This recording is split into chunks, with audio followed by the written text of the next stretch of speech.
and involves substituting numbers for lines. We'll start with 13 times 21. As we can see, the first digit in this equation is 1, which means we draw one straight line diagonally like this. The next digit is 3, so we leave a little space, then draw 3 lines parallel to the first one like this.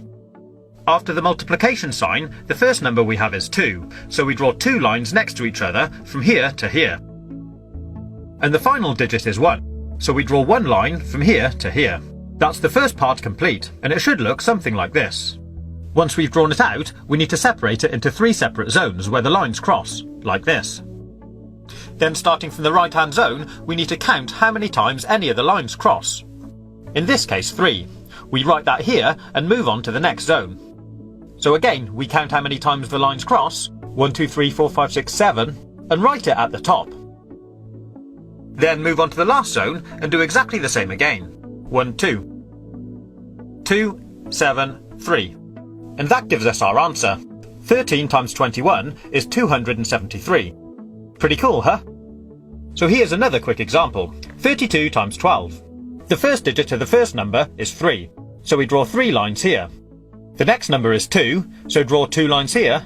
Then we have the multiplication sign, and the next number is 1, so draw 1 line from here to here. And the final number is 2, so draw 2 lines here. Then we mark out our 3 zones again. And starting from the right, start counting the dots. 1, 2, 3, 4. 1, 2, 3, 4, 5, 6, 7, 8. Write that here. And finally, 1, 2, 3. 3, 8, 4. 384. There we have our answer. Simples. But it does get a little more complicated if we add more lines. I'll show you. Let's multiply 14 by 23. So draw out the pattern. 1, 1, 2, 3, 4. 2, and 1, 2, 3. Mark out our zones, and now let's count the dots. Starting from the right, we have 1, 2, 3, 4, 5, 6, 7, 8, 9, 10, 11, 12. So we'll write 12 up here. But if this number is ever more than 9, in other words, if it's a 2-digit number, we leave the last digit where it is, but we take the first number, carry it over to the next zone, and add it to the number of dots in this zone. I'll show you.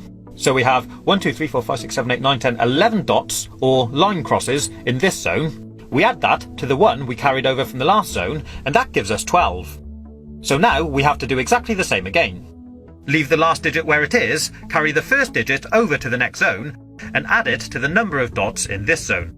In this case, 2 dots, giving us a total of 3. And that gives us our answer.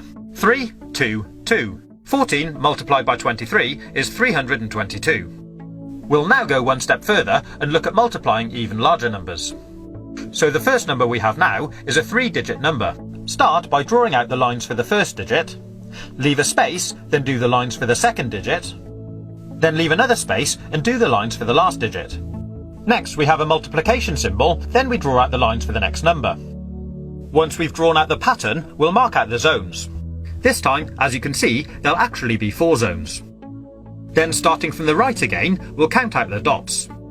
3, 1 at the bottom, 2, 3, 4, 5, 6, 7. Then 1, 2, 3, 4, 5, 6, 7, 8, 9, 10, 11. So again, we leave the last digit there, carry the first digit over to the next zone, and add it to the dots. 1, 2, 3 plus 1 gives us 4.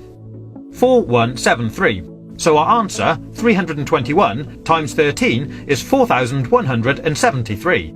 I hope you've been able to follow this tutorial. If you haven't, my advice would be just use a calculator.